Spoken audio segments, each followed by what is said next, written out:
I've also bought some bump stops for the rear of the truck for going for broke, so we're now going to put those in. Be right back. Right there, folks. We're going to use a very lengthy screwdriver and pry those out, and then we'll have to push the new ones in with some rounded off screwdrivers so we don't chew up the rubber. That is what becomes of your bump stop, or jounced if you prefer. Jounce shock, jounce stop. That is what becomes of it in Wisconsin with all the calcium chloride, salt, and age.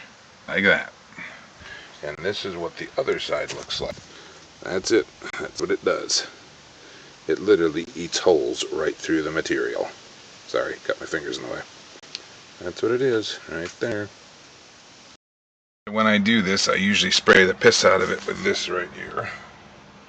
That is white lithium grease. I shake it up really good and I'll spray it. As you can see, the remnants are everywhere. And they're coming out the sides. I'll spray it really good, and then I use purposely beat up screwdrivers that I've used on other projects. See, they're rounded off. I took them to my bench grinder and rounded them, and so that they would not be sharp and puncture holes in there. And it works pretty good. And you're going to push up in here, right there, and pry down, and go all the way around this thing and keep prying until you get it out. So it's kind of like working a young cheerleader when you were in high school. You just keep working away at it till you get it. As you can see, you'll get indents on the old one that groove themselves in. That's what helps hold these. They're very, very inexpensive, cheap foam. The new ones are not very impressive, but if they don't work, I will have to replace them again and put something much better in. We'll wait and see. Here they are. You can see the both of them. There's one of them. There's the other one. You know, sorry if the camera works a little shaky or crappy.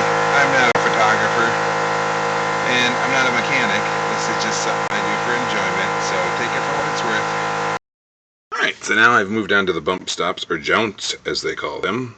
What a pita these are. I know people say to bend these tabs back, but not going to happen in Wisconsin rust. So you just got to dig it out. There it is out. You can see all the crap that came out of the hole there. I'm going to blow all that out.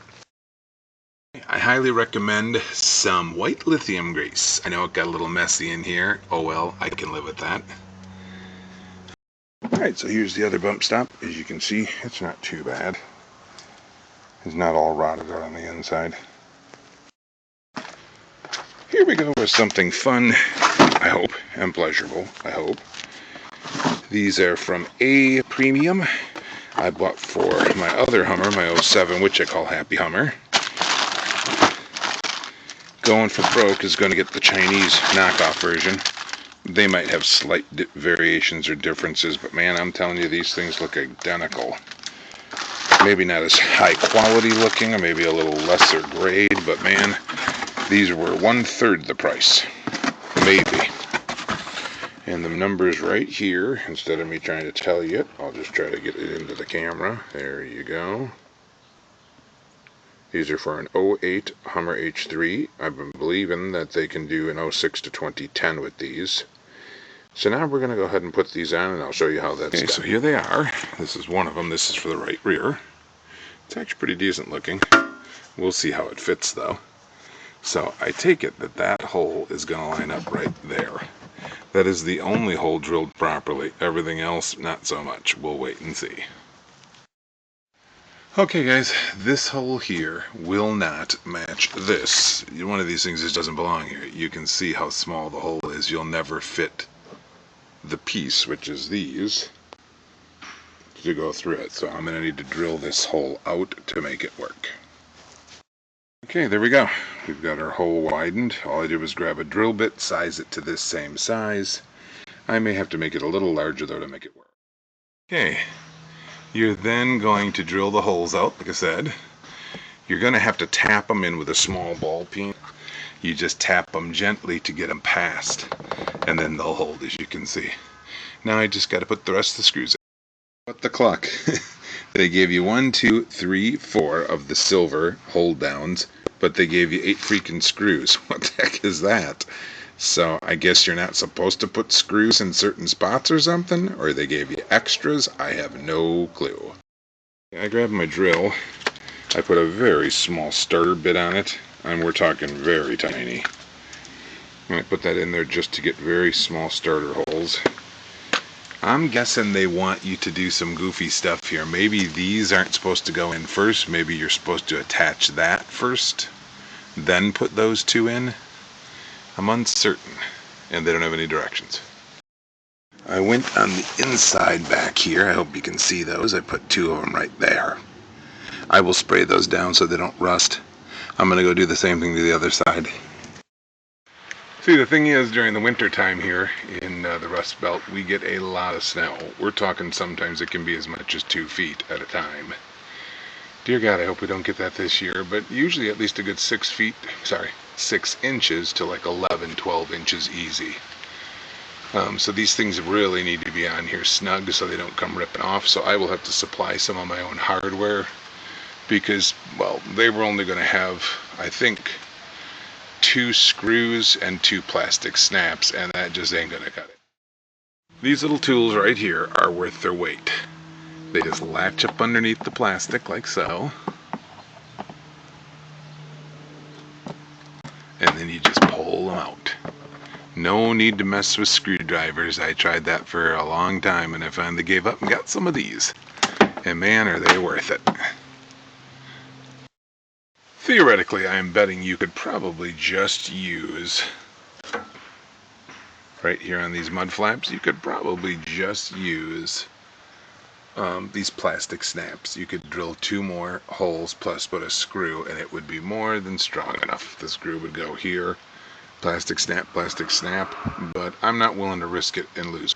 I would also recommend to use a standard Phillips screwdriver, star bit, because you'll strip these out. Now you're going to hold the bracket up underneath in here, and you're going to put the metal backer on it. And the metal backer is this little piece. They use these for car stereos. Luckily I've got a couple of packages around the house here, so I'll be able to do the fronts. You don't need to go completely full throttle on this thing and destroy it. It's just cheap plastic and tin. Okay, now just to dig up some hardware for the front one, I used all the hardware on the back one because I want these bad boys not to move. Alright, let me go look for some hardware for the front. Let's get these tires back on and we'll move on to the front. As I said, I kind of keep a lot of stuff. Every project I work on, when I've got stuff left, I put it in little Rubbermaid, little mini carrying things like this. And I keep them all aside because, hey, each time I work on a weird project like this and I need something, then I've got it. Back on the project going for broke. This time we're going to be removing these wheels, and we're going to be putting the wheels on that are right here. These are the ones we just did not too long ago. I picked these up in a different town, probably an hour from here. The rims I picked up in Illinois. These are the notorious beater rims that the young guy told me that he wanted 300, when I got there the whole story changed. You can see how beat up they are. These are going to be my winter rims. And this is after I've cleaned them quite a bit. They have brand new TPMS sensors. We'll see if cheap $40 TPMS sensors from Amazon work or not. Went ahead and bought all 4 tires and got a pretty good deal on them, I hope. I hope there's no busted belts or any problems or bubbling in them or anything right away. We shall soon find out. Let's get on with it. Because I like videos that are sweet and to the point, we will get right to it. Jacking up a vehicle can be very dangerous and very unsteady, very unsure and unsafe. I would recommend having some jack stands. Don't ever just trust the jack stands. Always, my personal opinion, just my humble opinion, I always put the tires under the car now. I had a horrific experience where a car that didn't have a pawl in the transmission, I didn't understand that. I took both opposing drive shafts off and the car rolled down on top of me, and by the grace of God, I was spared. I don't even think I had but a little tiny bruise on me. That's a gift, a blessing. I'm grateful to be here today. My number one lesson, always put tire chocks, bricks, hunks of wood, something to block the tire so it can't move. And I always make sure that I put at least a couple tires under the car, so if it were to fall, hey, better the tires than me, correct? Here we go. And in case you have any questions, possibly if there's somebody out of your ass, These are a Kenda Clever AT2, and they're in a 285, they're an LT, so light truck tire, 285, 65, 18. And the rims are actually put out by the same company who made the Monster Energy rims. And I cannot remember the name at the moment, but they are called a Drop Star. Okay, here's the rims back on with these tires that I picked up, all put together. The ones that use the Harbor Freight manual tire changer plus the duck bill to put them on. And actually, we'll see now today if those inexpensive Amazon TPMS sensors are going to work or if they're going to be garbage. We'll find out.